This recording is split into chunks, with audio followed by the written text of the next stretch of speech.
विलासिन्यै नारायण्यै नमो नमः। कृष्णप्रियायै सततं महालक्ष्म्यै नमो नमः। पद्मपत्रेक्षणायै च पद्मास्यायै नमो नमः। पद्मासनायै पद्मिन्यै वैष्णव्यै च नमो नमः। सर्वसम्पत्स्वरूपिण्यै सर्वाराध्यै नमो नमः। हरिभक्तिप्रदात्रै च हर्षदात्रै नमो नमः। धनलक्ष्म्यै नमः। ॐ धान्यलक्ष्म्यै नमः। ॐ आद्यलक्ष्म्यै नमः। ॐ वीरलक्ष्म्यै नमः। ॐ विजयलक्ष्म्यै नमः। ॐ गजलक्ष्म्यै नमः। ॐ सन्तानलक्ष्म्यै नमः। ॐ विद्यालक्ष्म्यै नमः।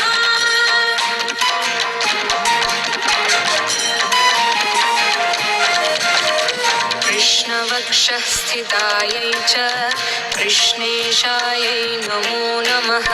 चन्द्रशोभास्वरूपायै रत्नपद्मे च शोभने सम्पत्त्यधिष्ठातृदेव्यै महादेव्यै नमो नमः। नमो वृद्धिस्वरूपायै वृद्धिदायै नमो नमः। वैकुण्ठे या महालक्ष्मीः या लक्ष्मीः क्षीरसागरे स्वर्गलक्ष्मीरिन्द्रगेहे राजलक्ष्मी नृपालये।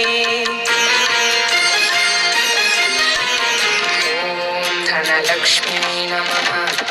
ॐ धान्यलक्ष्म्यै नमः। ॐ आद्यलक्ष्म्यै नमः।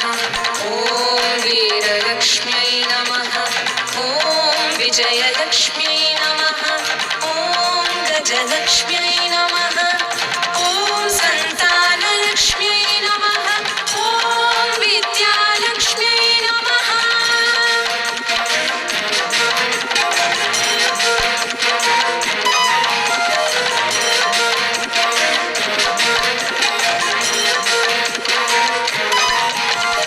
गृहलक्ष्मीश्च गृहिणां गेहे च गृहदेवता सुरभिः सागरे जाता दक्षिणा यज्ञकामिनी अदितिर्देव माता त्वं कमला कमलालये स्वाहा त्वं च हविर्धाने कव्यदाने स्वधा स्मृता त्वं हि विष्णुस्वरूपा च सर्वधारा वसुन्धरा शुद्धसत्त्वस्वरूपा त्वं नारायणपरायणा।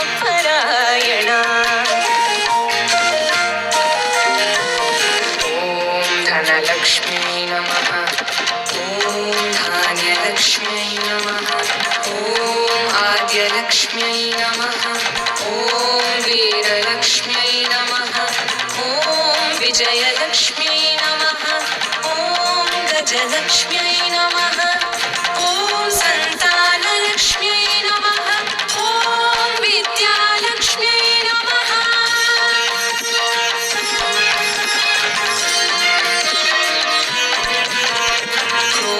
क्रोधहिंसावर्जिता च वरदा शारदा शुभा परमार्थप्रदा त्वं च हरिदास्यप्रदा परा यया विना जगत्सर्वं भस्मीभूतमसारकं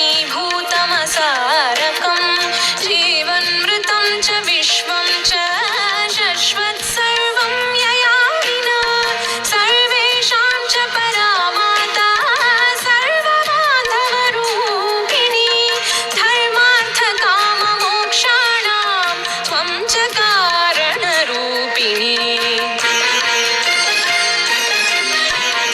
ॐ धनलक्ष्म्यै नमः। ॐ धान्यलक्ष्म्यै नमः।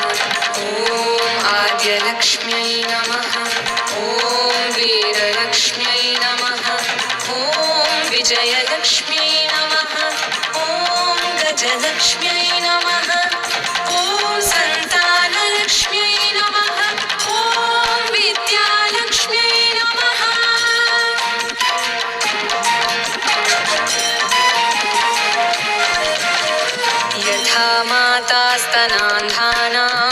शिशूनां शैशवे सदा तथा त्वं सर्वदा माता सर्वेषां सर्वरूपतः मातृहीनस्तनान्धस्तु स च जीवति दैवतः त्वया हीनो जनः कोऽपि न जीवत्येव निश्चितम् सुप्रसन्नस्वरूपा त्वं मां प्रसन्ना भवाम्बिके वैरिग्रस्तं च विषयं देहि मह्यं सनातनी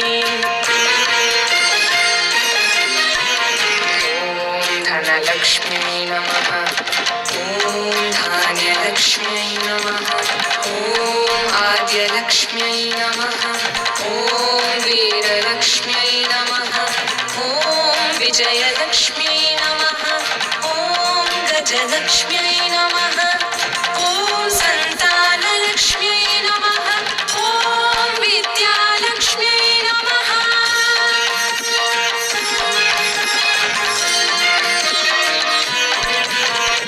अहं यावत् त्वया हीनः बन्धुहीनश्च भिक्षुकः सर्वसम्पद्विहीनश्च तावदेव हरिप्रिये राज्यं देहि श्रियं देहि बलं देहि सुरेश्वरी कीर्ति देहि धनं देहि यशो मह्यं च देहि वै कामं देहि मतिं देहि भोगान् देहि हरिप्रिये ज्ञानं देहि च धर्मं च सर्वसौभाग्यमीप्सितम् धनलक्ष्म्यै नमः ॐ धान्यलक्ष्म्यै नमः ॐ आद्यलक्ष्म्यै नमः ॐ वीरलक्ष्म्यै नमः ॐ विजयलक्ष्म्यै नमः ॐ गजलक्ष्म्यै नमः ॐ सन्तानलक्ष्म्यै नमः ॐ विद्यालक्ष्म्यै नमः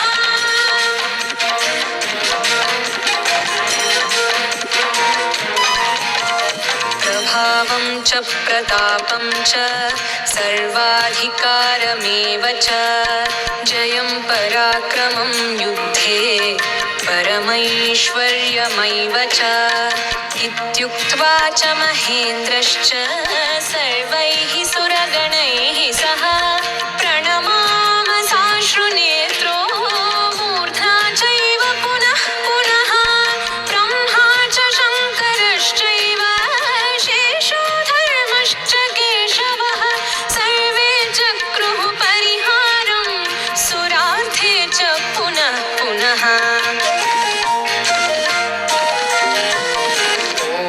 धनलक्ष्म्यै नमः ॐ धान्यलक्ष्म्यै नमः ॐ आद्यलक्ष्म्यै नमः ॐ वीरलक्ष्म्यै नमः ॐ विजयलक्ष्म्यै नमः ॐ गजलक्ष्म्यै नमः ॐ सन्तानलक्ष्म्यै नमः ॐ विद्यालक्ष्म्यै नमः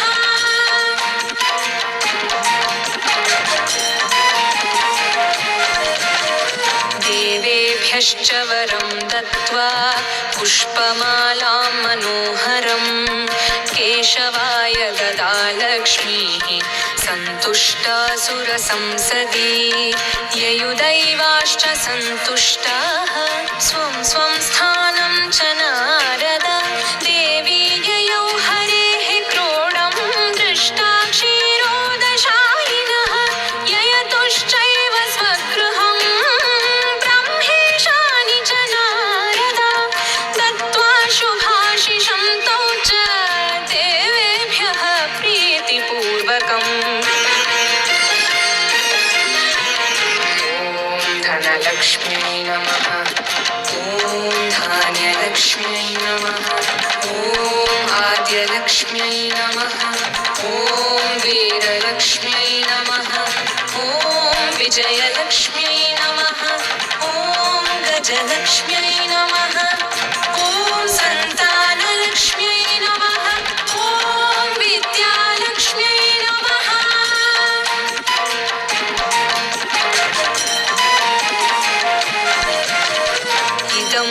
सिद्धस्तोत्रं महापुण्यं त्रिसन्ध्यं यः पठेन्नरः कुबेरतुल्यः स भवेत् राजराजेश्वरो महान् सिद्धस्तोत्रं यदि पठेत् सोऽपि कल्पतरुर्नरः पञ्चलक्षजपेनैव स्तोत्रसिद्धिर्भवेत् नृणाम् सिद्धस्तोत्रं यदि पठेत् मासमेकं च संयुतः महासुखी च राजेन्द्रो भविष्यति न संशयः सिद्धस्तोत्रं यदि पठेत् मासमेकं च संयुतः महासुखी च